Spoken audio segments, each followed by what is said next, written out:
نحمده ونصلي على رسوله الكريم اما بعد فاعوذ بالله من الشيطان الرجيم بسم الله الرحمن الرحيم رب اشرح لي صدري ويسر لي امري واحلل عقدة من لساني يفقهوا قولي. پچھلے سبق میں سے کچھ چیزیں مختصراً آپ کو بتاؤں گی. یا ایھا الذین آمنوا، اے لوگو جو ایمان لائے ہو، انفقوا من طیبات ما کسبتم، خرچ کرو پاکیزہ چیزیں جو تم نے کمائی ہیں. تو اس سے کیا پتہ چلتا ہے؟ ما کسبتم یعنی کمائی میں سے خرچ کرنا. اور مما اخرجنا لکم من الارض، یہاں زکوٰۃ کے دو اصول بھی نکلتے ہیں. نمبر 1، ما کسبتم میں اموال تجارت پر زکوٰۃ، اور مما اخرجنا لکم من الارض عشر کی طرف اشارہ ہے، زمین کی پیداوار پر زکوٰۃ جسے عشر بولا جاتا ہے. یعنی خرچ کرنے میں کیا کچھ خرچ کرو، کہاں کہاں کرو، کس چیز میں سے کرو.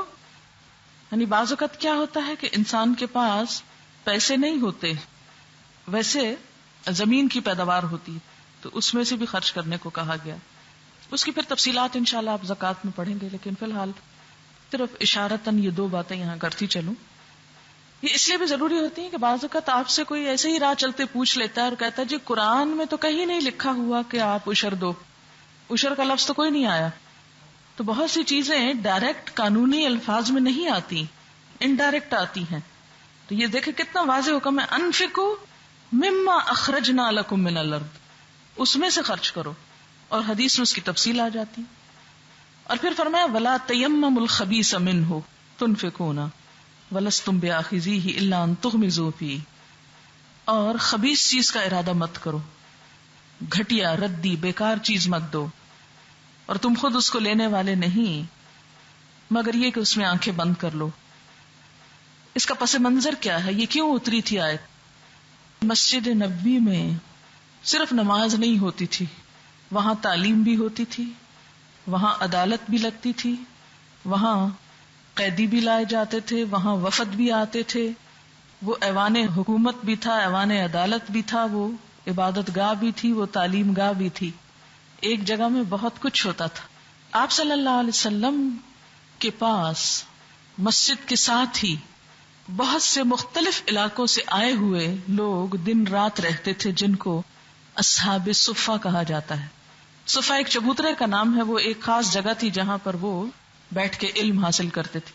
ایک تو یہ کہ نبی صلی اللہ علیہ وسلم جب تعلیم دیتے اس وقت سیکھتے تھے، اور جب آپ تشریف لے جاتے تو وہ وہاں بیٹھ کر آپس میں یاد کرتے تھے، سیکھتے سکھاتے تھے، ڈسکس کرتے تھے. تو ان لوگوں کو اصحاب صفہ کہا جاتا ہے. یہ ایک طرح سے اسٹینڈنگ آرمی بھی تھے. اسٹینڈنگ آرمی سے مراد کیا ہے؟ کہ نبی صلی اللہ علیہ وسلم کے پاس کوئی ایسی باضابطہ فوج نہیں تھی. جو بھی مختلف علاقوں سے لوگ آئے ہوئے تھے، جب چھوٹا موٹا کوئی ایسی جھڑپ ہوتی تو یہ فوری طور پر یہ لوگ ایک دستے کی شکل میں نکل سکتے تھے. علم اور جہاد دونوں بیک وقت ساتھ کرتے تھے. یہ ابتدائی دور کی ضرورت ایسی تھی، اس لیے پھر الگ ہو گئے. بعد میں علم والا شعبہ الگ ہو گیا، فوج کا الگ ہو گیا. ابتدائی دور میں سب کچھ ساتھ ساتھ چل رہا تھا. ظاہر ہے جب افرادی قوت کم ہو تو ایسا کیا جا سکتا ہے کہ ایک شخص پر ایک سے زائد ذمہ داریاں ہوں. ہوتا کیا تھا کہ یہ لوگ گھروں سے جب آتے تھے تو آپ دیکھیں کہ ظاہر ہے کہ کئی کئی مہینوں کے سفر اونٹوں پہ، پیدل، معلوم نہیں کس کس طرح دور دراز علاقوں سے آئے ہوئے ہیں. مثلا حضرت ابو ہریرہ ان میں سے تھے. وہ یمن کے قبیلہ دوس سے تعلق رکھتے تھے، اور آپ کو معلوم ہے مدینہ سے یمن اچھا خاصا دور علاقہ ہے، کم و بیش میرے خیال ہے کہ 700-800 کلومیٹر ہوگا یا اس سے زیادہ ہوگا. اب نہ تو ڈاک کا زمانہ ہے نہ کوئی اور، پیچھے سے کوئی پیسے منگوا نہیں سکتے، وہاں رہ کے صرف علم حاصل کر رہے ہیں، کما نہیں سکتے. تو ایسے لوگوں کی جو رہائش، خوراک اور باقی ذمہ داریاں تھی وہ کن پر تھی؟ جو لوکل تھے، یعنی انصار مدینہ جو تھے. اب ہوتا یہ تھا کہ وہ آ کر ایک ایک کے ہاتھ میں نہیں پکڑاتے تھے جیسے کسی فقیر کو دیا جاتا ہے. اس کا ایک طریقہ یہ کیا ہوا تھا کہ 2 ستون کے درمیان ایک رسی لٹکتی تھی، جس پر کھجوریں جب پکتی اترتی تو وہ لا کر لٹکا دی جاتی. کھجور رکھنے کا ایک طریقہ ہے. ایک تو یہ نا کہ کسی آپ ڈبے میں رکھیں، کسی اور پریزرو کریں، وہ ایسی جگہ تو وہاں تھی نہیں. تو وہ ایک طریقہ تھا. اب انہی میں سے ایک شخص آیا اور اس نے ردی قسم کی کھجوریں وہاں لا کے لٹکا دی. ظاہر ہے کہ اللہ تعالیٰ اس پہ کیسے خوش ہو سکتے تھے کہ وہ لوگ جن کے گھروں سے نکلنے پر فرشتے اپنے پر بچھاتے ہوں. آپ کو معلوم ہے نا کہ ایک طالب علم جب گھر سے نکلتا ہے تو صحیح حدیث کے مطابق فرشتے اپنے پر بچھاتے ہیں ایسے لوگوں کے لیے. یعنی اللہ کے نزدیک انتہائی VIP قسم کا پروٹوکول ان کو دیا جاتا ہے. جسے کسی بڑے کے لیے ریڈ کارپٹس بچھائے جاتے ہیں، ان کے لیے کیا فرشتے پر بچھاتے ہیں. پھر یہ کہ سمندر کی مچھلیاں اور زمین کی چیونٹیاں اور پرندے ان لوگوں کے لیے دعائیں کرتے ہیں جو علم سیکھتے اور سکھاتے ہیں. ایسے لوگوں کے اوپر اللہ کی خاص عنایت اور رحمت ہوتی. اب آپ دیکھیں کہ ان لوگوں کے لیے اگر کھجوریں لائی جا رہی ہیں اور وہ کھجوریں جو کوئی نہ کھا سکے اور ردی اور گھٹیا قسم کی، تو اللہ تعالی بھلا کیسے اس بات کو چھوڑ سکتے ہیں اور اس کی اصلاح کیے بغیر رہ سکتے ہیں. لہذا خاص طور پر فرمایا وَلَا تَيَمَّمُوا الْخَبِيثَ، خبیث کا ارادہ بھی نہ کرو. دینا تو دور کی بات، یہ نہیں کہا کہ لا تنفق الخبیث، کیا کہا لا تیمم الخبیث، سوچو بھی مت، نیت بھی نہ رکھو. وَلَسْتُمْ بِآخِذِينَ، تم کو کوئی دے تو تم کبھی نہ لو. إِلَّا أَن تُغْمِضُوا فِيهِ، مگر یہ تم آنکھیں بند کر لو. وَاعْلَمُوا أَنَّ اللَّهَ غَنِيٌّ حَمِيدٌ، جان لو اللہ بے نیاز تعریف والا ہے، اس کو پرواہ نہیں ہے کہ تم اس کے نام پر اور اس کی راہ میں کیا کر رہے ہو، وہ تمہارا حاجت مند نہیں ہے. پھر الشیطان یعدکم الفقر ویأمرکم بالفحشاء، شیطان تمہیں فقر کا وعدہ کرتا ہے اور بے حیائی کا حکم دیتا ہے. فقر اور فحشاء دونوں اکٹھے کیوں آئے ہیں؟ ہوتا یہ ہے کہ انسان جب اللہ کی راہ میں دینے لگتا ہے تو شیطان روکتا نہیں مت دو، فقیر ہو جاؤ گے، بھوکے ہو جاؤ گے. انسان روک کے رکھتا نہیں دیتا. اب جب روکے رکھتا ہے تو کیا ہوتا ہے، مال اکٹھا ہو جاتا ہے. اب جب اکٹھا ہو جاتا ہے اور انسان اپنے آپ کو بڑا مالدار سمجھتا ہے تو اب اس کے اندر کی رگ پھڑکتی ہے کہ اپنی مالداری کی نمائش کرو، لوگوں کو بتاؤ کہ میں کتنا مالدار ہوں. اندر سے کیا ہے، فقر کا ڈر تھا اس کو، لیکن جب بہت ہو گیا تو وہ ایک کمپلیکس ہوتا ہے نا، اس کمپلیکس کا شکار ہے نا یہ شخص. جس چیز کی انسان میں کمی ہوتی ہے اس کے بارے میں جب انسان کانشیس ہو جاتا ہے تو زیادہ ہی پھر ایسی ایفرٹ کرتا ہے، ایک ریزسٹنس پیدا ہو جاتی ہے.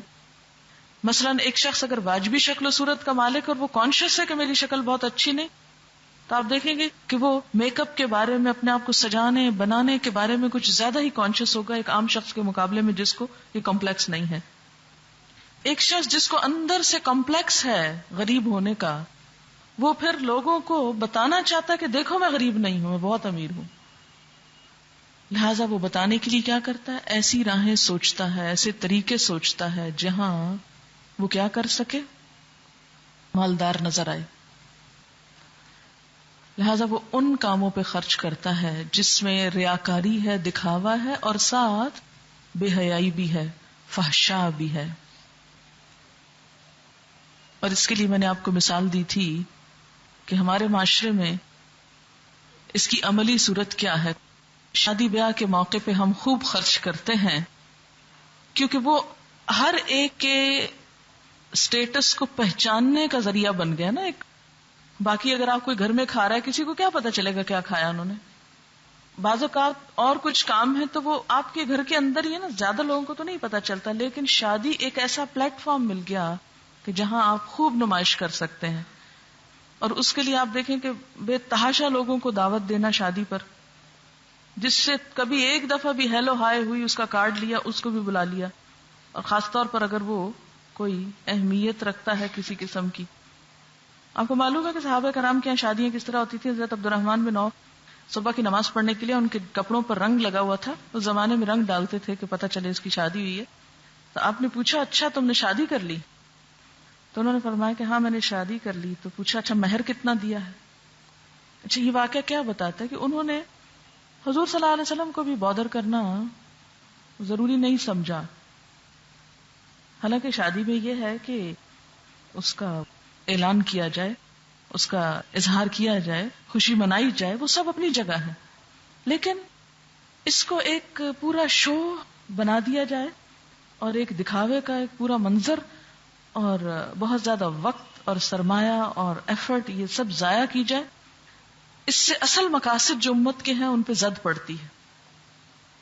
اچھا، ہمارے ہاں شادیوں میں کیا ہوتا ہے کہ شادی تو اصل میں کیا ہے، نکاح ہے اور اس کے بعد ولیمہ ہے. دس از شادی. دعوت بس ولیمے کی ہے، نکاح کی دعوت نہیں ہے کوئی کہ ضرور. ہاں، اگر کوئی مہمان آئے ہیں گھر میں تو آپ شادی کرنے نہیں بھی آئے، کسی اور موقع پہ بھی آئے تو آپ کھانا کھلاتے ہیں، کوئی حرج نہیں. لیکن ہر ایرے غیرے کو اکٹھا کر کے بارات بنا کر، کیونکہ ہندوؤں کے ہاں تو یہ ہوتا تھا نا کہ وہ لڑکی کے گھر میں جب جاتے تھے تو انہیں جہیز لانا ہوتا تھا، اور جہیز لانے کے لیے پہلے زمانے میں کوئی محفوظ طریقے نہیں تھے، تو بے شمار لوگ ساتھ جاتے تھے، بالکل ایسے جیسے کوئی ڈاکہ ڈالنے کے لیے جا رہا ہو اور پھر سامان لوٹ کر لانا ہو اور راستے میں پھر اس کی حفاظت کرنا ہو، اور اٹھانے والے بہت سے ہوں، سنبھالنے والے، تو وہ ڈھیروں ڈھیر بارات لے کے جاتے تھے. اصلاً یہ ہندوؤں کی رسم ہے، اسلام میں بارات نام کی کوئی چیز نہیں ہے. ہم نے نمبر 1 وہ باراتیں بہت اکٹھی کی، پھر اس کے بعد وہ کھانوں کا بے تحاشا انتظام، اور پھر لڑکی والوں کی ایک آفت، ان کے اوپر ایک مصیبت مسلط کر دی کہ بس کسی طرح وہ آنے والوں کو خوش ہی بھیجیں کہ کوئی کمی کوتاہی نہ ہو جائے. اور آپ کو معلوم ہے کہ دیہاتوں میں اب بھی ایسا رواج ہے کہ بارات آ کر اچھے خاصے نقصان کر کے جانا اپنے لیے فخر کی بات سمجھتی ہے، جس میں چارپائیاں توڑنا، جس میں برتن توڑنا، جس میں بہت سے جیسے بالکل فساد کی سی کیفیت کہ جب وہ جائیں تو پیچھے ایسے لگے کہ جیسے کوئی ڈاکو آ کے گھس گئے تھے اور توڑ پھوڑ کے اور ہر چیز بگاڑ کے، اور یعنی یوں جب وہ نکلے تو یوں لگتا ہے کہ جیسے لوٹ مار سے کم کا منظر نظر نہیں آتا. یہ میں دیہاتوں کی بات کر رہی ہوں، شہروں میں اب تھوڑے سے لوگ سمجھدار ہو گئے ہیں، وہاں ڈاکہ ڈالنے کے انداز اور ہیں. لیکن بہرحال میرے سخت الفاظ کو آج معاف کر دیجئے گا، کیونکہ ہمارے معاشرے میں جو کچھ ہو رہا ہے تھوڑا سا اس کا ذکر کرنا ضروری ہے. یہاں پر یہ جو کہا گیا کہ فحشاء کا حکم دیتا ہے، تو آپ دیکھیں کہ پھر شادی کے موقع پہ ہماری بہت سی رسمیں، مثلا میں نے آپ کو بتایا کہ ایک نکاح ہے اور ایک ولیمہ ہے. ہم نے اس سے پہلے آج مایوں ہے، آج مہندی ہے، آج پتہ نہیں کیا ہے، کئی قسم کی چیزیں، ایک ہفتہ 2 ہفتے پہلے وہ سب شروع ہو جاتا ہے. پھر اس میں آپ دیکھیں کہ ان سارے رسموں کے اندر ہوتا کیا ہے، کس چیز کی نمائش زیادہ ہے. مال کی نمائش ہے، جسموں کی نمائش ہے، کپڑوں کی نمائش ہے، زیور کی نمائش ہے. پھر آپ دیکھیں کہ کئی قسم کی جو خرابیاں لاحق ہوتی ہیں ایسے موقعوں پر، جن کی ڈیٹیلز مجھ سے زیادہ آپ کو معلوم ہوں گی، جو سب فحشاء کی زد میں آتی ہیں چیزیں. کہ بعض اوقات آپ دیکھیں کہ مہندی کے موقع پر جس طرح پیلے پٹکے اور پیلے وہ کپڑے پہن کر ینگ لڑکے اور لڑکیاں ڈانس کرتے ہیں، لڈی اور بھنگڑے اور پتہ نہیں کیا کیا ڈالتے ہیں، وہ سب سنت رسول نہیں ہے. وہ سب کے اوپر اطلاق جو ہے وہ فحشاء کا آتا ہے. آپ خود سوچیں کہ صرف ایک دن کے چند گھنٹوں کے ڈانس کے لیے ریشمی کپڑے اور اتنے لمبے لمبے دوپٹے رنگوا کر لانا اور پہننا اور کرنا، یہ سب کچھ کیا اسراف میں نہیں؟ اور خوشی کا یہ کون سا اظہار کا طریقہ ہے؟ ہم سب اس کو اچھی طرح سمجھ سکتے ہیں. وہیں پر انہی جگہوں پر بہت سے بچے آپ کو مل جائیں گے جن کے پاؤں میں جوتا نہیں، جن کے پیٹ میں کھانا نہیں، جن کے اسکول نہیں، جن کے پاس اسکول ہے تو کتابیں نہیں، ٹیچر نہیں، چھت نہیں. اسکول جو ہے درختوں کے نیچے ہوتے ہیں، آندھی طوفان گرمی بارش میں اسکول بند ہوتے ہیں. ٹیچرز بعض اوقات تنخواہیں لیتے ہیں لیکن اسکولوں میں آتے نہیں. یہ ایک گاؤں کا نہیں، بے شمار گاؤں کا یہ حال ہے. ان ساری جگہوں پر لٹریسی ریٹ کیا ہے وہ آپ سب جا کے خود سروے کر کے دیکھ سکتے ہیں. تو جب قوم کا سرمایہ لوگوں کی بھلائی کی بجائے ذاتی نمائش اور فحشاء پہ لگے تو انجام یہی ہوتا ہے جو ہو رہا ہے. واللہ یعدکم مغفرۃ منہ وفضلا. اس کے برعکس اگر آپ اللہ کے لیے سب کچھ کرتے ہیں تو اللہ تعالیٰ تم سے وعدہ کرتا ہے کس کا؟ مغفرت کا اور فضل کا. واللہ واسع علیم، اور اللہ وسعت والا علم والا ہے. یؤتی الحکمت من یشاء، اس کے فوراً بعد حکمت کی بات کیوں کی گئی؟ جی حکمت کا ویسے تو معنی ہوتا نا عقل مندی، سمجھداری، سمجھ بوجھ. مال خرچ کرنے میں حکمت کہ مال کو بہترین جگہ پر بہترین طریقے سے بہترین اجر کا ذریعہ بناتے ہوئے خرچ کرنا، یہ سب کچھ کہاں سے آئے گا؟ حکمت سے آئے گا. بہت سے لوگ بڑے عقل مند ہوتے ہیں، بڑے بڑے کام کرنا جانتے ہیں، یعنی مال کمانے میں بہت ہوشیار ہیں، خرچ کرنے میں کوئی حکمت نہیں. تو اس کا مطلب ہے کہ ذہانت، عقل اور ہوشیاری اور چیز ہے، حکمت اور چیز ہے. چھوٹی سے چھوٹی چیز کو بھی بہترین سے بہترین انداز میں استعمال کرنا، مال میں سے ہو، وقت میں سے ہو، انرجیز میں سے ہو، جس سے بہترین رزلٹ سامنے آئے، دنیا کے اعتبار سے بھی اور آخرت کے اعتبار سے بھی. ہم سمجھداری اور حکمت کس کو سمجھتے ہیں کہ جیسے مثلا شادی کے موقع پر خوب اسراف اور نمائش اور دکھاوا اور فحاشی اور یہ سب کچھ، اس کو بہت ہوشیاری سمجھا جائے. لیکن اللہ کے نزدیک یہ حکمت نہیں ہے. وہ کیا ہے کہ مال کو غیر مفید چیزوں سے نکال کے بچا کر فائدہ مند چیزوں کی طرف لگایا جائے. آپ دیکھیں کہ اس حکمت کو انگریزوں نے اور ترقی یافتہ قوموں نے اختیار کر لیا. وہ اپنی شادیوں پر اس طرح کے دکھاوے اور نمائش اور لباس اور یہ سب کچھ ٹھیک ہے، وہاں بھی ہوتا ہے، کچھ بہت پارٹیز والے پہ اڑاتے ہیں، لیکن یوزولی کئی دن تک اس طرح نہ وقت ضائع کیا جاتا ہے، نہ مال ضائع کیا جاتا ہے، اور نہ ہی انرجیز اس کام میں لگائی جاتی ہیں، بلکہ کام سے کام رکھا جاتا ہے. تو یہاں پر فرمایا کہ جس کو حکمت مل گئی اس کو بہت بڑا خیر مل گیا. لیکن وما یذکر الا اولو الالباب، عقل والوں کے علاوہ یہ بات کوئی نہیں سمجھتا. تو عقل مند اللہ تعالیٰ کس کو قرار دے رہے ہیں کہ عقل مند کون ہے؟ جو اپنے مال کو ضائع ہونے سے بچا کر مفید ترین کاموں میں خرچ کرے، جس کو حکمت سے تعبیر کیا گیا. پھر فرمایا وما انفقتم من نفقۃ او نذرتم من نذر فإن اللہ یعلم. نفقہ سے مراد کیا ہے؟ نفقہ کس کو کہتے ہیں؟ اس سے مراد وہ مال جو ضروریات زندگی پہ خرچ کیا جائے. یہ ڈیفینیشن ہے نفقہ کی. وہ مال جو ضروریات زندگی پر خرچ کیا جائے. جیسے مرد کے ذمہ ہے نان نفقہ، بیوی کو نفقہ دینا. وہ نفقہ کیا چیز ہے؟ ضروریات زندگی پوری کرنا. مثلا بیوی کے کھانا، لباس، اس کی ضروریات زندگی، اس کی تعلیم، صحت، یہ سب آ جاتی ہیں اس میں. اور اسی لیے کیا فرمایا کہ سب سے بہترین صدقہ کون سا ہے؟ اپنے گھر والوں پہ خرچ کرنا. فرمایا ما انفقتم من نفقۃ او نذرتم من نذر. نظر کی اسلام میں کیا حیثیت ہے؟ نمبر 1 سوال ہے، کیا نظر ماننے کی اجازت ہے؟ اجازت ہے، اسی لیے تو کہا جو نظر مانو تم کوئی نظر، یعنی حرام نہیں ہے نظر ماننا. نظر ماننے کی اجازت ہے. نظر 2 قسم کی ہوتی. ایک نظر ہوتی ہے انسان اپنے دل میں کوئی اچھا کام کرنے کا وعدہ کر لے اللہ تعالیٰ سے کسی شرط کے بغیر، بس اللہ کو خوش کرنے کے لیے.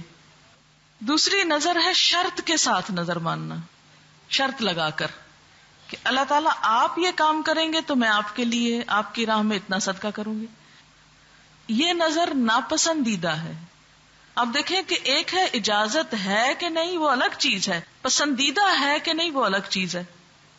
صرف اللہ کی خوشی کے لیے کوئی نظر ماننا یہ تو پسندیدہ ہے، ٹھیک ہے. مثلا کسی وقت آپ کو اللہ تعالیٰ پہ بہت پیار آتا ہے کہ اللہ تعالیٰ آپ نے مجھ پر اتنا احسان کیا، مجھے یہ چیز عنایت کی، میں بھی آپ کی خوشی کے لیے فلاں نیکی کا کام کروں گی. کسی کو بھی نہیں بتاتے، بس اب آپ مان لیتے ہیں. مثلا اس میں مثال کے حضرت مریم کی والدہ نے نظر مانی، اللہ تعالیٰ جو بچہ میرے پیٹ میں ہے میں اسے تیرے نام پہ دے دوں گی. انہیں کوئی چاہیے نہیں تھا، کوئی شرط نہیں تھی، کوئی کچھ کام مقصود نہیں تھا، بس اللہ تعالیٰ سے محبت تھی ان کی والدہ کو.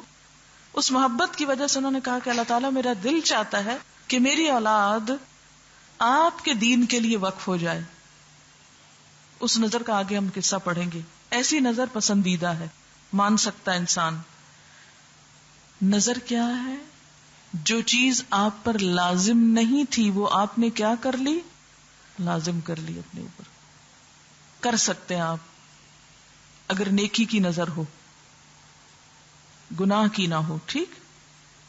لیکن وہ نظر جو شرط کے ساتھ ہو کہ اگر میرا یہ کام ہو گیا تو میں اتنے نفل پڑھوں گی، اس کی اجازت ضرور ہے، لیکن ساتھ ہی غلط فہمی دور کر دی گئی کہ دیکھو ایسی نظر تقدیر نہیں بدل سکتی، تقدیر نہیں بدل سکتی.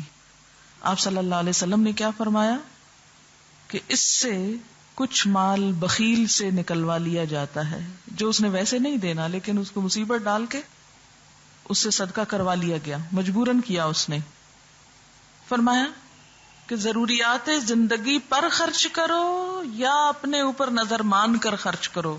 اب نفقہ کو آپ کیا کریں گے؟ جو بھی تم خرچ کرو ضروریات زندگی پر کرو. اب لفظی ترجمہ نہ لکھنے بیٹھیے گا، یہ اس کا، یہ میں مفہوم بتا رہی ہوں اس آیت کا. پیچھے کیا ہے؟ صدقہ کرنا. یہاں کیا ہے؟ اپنی ضروریات زندگی پر یا بال بچوں کی ضروریات پر خرچ کرنا. یہ کیوں بتایا گیا؟ کہ انسان اس کو بھی نیکی سمجھے، اس کی طرف بھی توجہ دے. کیونکہ بعض لوگ غریبوں یتیموں کو دینے میں تو ثواب سمجھتے ہیں، گھر والے بےچارے چیختے چلاتے رہیں، ان کو کچھ خرید کر نہیں دیں گے. ہے نا یہ ذہنیت؟ کئی لوگ شکایت کرتے دیکھیں، معلوم نہیں سچی کرتے ہیں کہ جھوٹی شکایت کرتے ہیں کہ ہمارے شوہر مسجد میں تو بہت دیتے ہیں، فلاں کو بھی دیتے، رشتہ داروں کو بہت دیتے ہیں، اپنے بچوں کو کچھ نہیں لے کر دیتے، یا بیوی کو کچھ نہیں دیتے. یہ ہے نا شکایت؟ اللہ نہ کرے آپ میں سے کسی کو ہو، لیکن یہ شکایت معاشرے میں موجود ہے. بہت سی بیویاں اپنے شوہروں سے یہ شکایت رکھتی. تو اگر شوہر دین کی حقیقی روح سے واقف ہوں تو انہیں معلوم ہونا چاہیے کہ وہ لقمہ جو شوہر اپنی بیوی کو کھلاتا وہ بھی صدقہ لکھا جاتا ہے اس کے لیے. اور یہاں بھی کیا؟ ما انفقتم من نفقہ، کوئی خرچ کرنے کی چیز جو ضروریات زندگی پر بھی خرچ کرو. او نظرتم من نظر، اللہ نے تم پہ لازم نہیں کیا لیکن خود سے تم نے نظر مان لی. فإن اللہ یعلم، اللہ اس کو بھی جانتا ہے. وما للظالمین من انصار، اور ظالموں کے لیے کوئی مددگار نہیں. یہاں ظالم کیوں آ گئے؟ یہ آیت کا دوسرا حصہ پہلے سے کیا ربط رکھتا ہے؟ دوسرے حصے اور پہلے حصے کا باہم کیا لنک ہے؟ یاد رکھیے، سب سے زیادہ خسارے کی بات کیا ہے؟ کہ جن کا حق انسان کے ذمے ہو، انسان اس حق کو ضائع کرے. مثلا آپ کے بچوں کا حق ہے آپ پر، اگر آپ حق نہیں دیتے تو آپ ایک گناہ کا کام کر رہے ہیں، ظلم کر رہے ہیں. بچوں پہ ضروریات پہ خرچ نہ کرنا، بیوی کی ضروریات پہ نہ دینا، دراصل کیا ہے؟ حق نہ دینا. ظلم کس کو کہتے ہیں؟ 2-3 لفظ لکھیے عربی کے اگر یاد رہے. ظلم کی ڈیفینیشن: وضع الشیء، واو دواد عین وضع، وضع الشیء فی، وضع الشیء فی غیر محلی ہی. محلہ نہیں لکھتے آپ، بس محلہ ہی لکھ لیں آگے. فی غیر محلی ہی. ظلم کیا ہے؟ وضع الشیء فی غیر محلی ہی. معنی اس کا کیا ہے؟ ظلم کی ڈیفینیشن: وضع رکھنا، الشیء چیز کا، فی غیر محلی ہی اس کی اصل جگہ سے ہٹا کر. ظلم کیا ہے؟ کسی چیز کو اس کی اصل جگہ سے ہٹا کے کہیں اور رکھ دینا. ظالم کون ہے؟ جو کسی حقدار کو اس کا حق نہ دے، جہاں خرچ کرنا چاہیے وہاں نہ کرنا، اور جہاں فرض نہیں وہاں کرتے رہنا. ٹھیک ہے نا؟ اب نفقہ، بیوی بچوں پہ جو ضروریات یا اپنی ذات پہ، مثلا نفقہ جو ہے ضروریات زندگی، خواہ اپنی ہو، خواہ بیوی کی ہو، خواہ بچے کی ہو، یا کسی اور کی جو آپ پر ذمہ داری ہو اس کی ہو. اگر آپ نہیں کر رہے تو آپ کیا کر رہے ہیں؟ ظلم کر رہے ہیں. اچھا، اسی طرح نظر کے معاملے میں ظلم کیا ہے؟ کہ اللہ نے آپ کو پابند نہیں کیا تھا کہ آپ ضرور نظر مانیں، آپ نے اپنی خوشی سے نظر مانی. جب انسان نظر مان لیتا ہے تو وہ خرچ اس پہ فرض کے درجے میں آ جاتا ہے، جیسے زکوٰۃ ہے، نظر فرض کے درجے میں آ جاتی ہے. پھر چوائس نہیں ہے آپ کی، آپ نے وعدہ کیا اللہ سے، آپ نے اپنے آپ کو پابند کر لیا. اب آپ کیا کر رہے ہیں؟ پابند کر کے پھر آپ مکر رہے ہیں. جیسے کئی لوگ کرتے ہیں نا، کہ پہلے نظر مان لیتے ہیں کہ ہم ہر روز 10 روپے صدقہ کریں گے، پھر کچھ دن کے بعد تنگ آگے، پھر کہتے ہیں اچھا کوئی فتویٰ بتائیے کہ کسی طرح معافی ہو سکتی ہے، اب ہم کیا کریں، روز نہیں دے سکتے ہم. ٹھیک. تو پہلی بات یہ کہا کس نے تھا، جب اللہ نے آپ پہ روز 10 روپے صدقہ کرنا فرض نہیں کیا تو آپ نے خود اپنے اوپر یہ ظلم کیوں کیا؟ بخیل سے کچھ مال نکلوا لیا جاتا، وہی والی بات آ جاتی ہے کہ ویسے تو نہیں دینے کا تھا، نظر مان کے اس کو دینا پڑا، اب اس کو بھی نہیں دینا چاہتا، تو اب اس نے کیا کیا، اپنے آپ پہ ظلم کیا. جو ذمہ داری اس پہ نہیں ڈالی گئی تھی پہلے تو ڈال کے ظلم کیا، اب اس کو نہ نبھا کے ظلم کیا. وَمَا لِلظَّالِمِينَ مِنْ أَنصَارٍ، ایسے ظالموں کا کوئی مددگار نہیں ہوتا.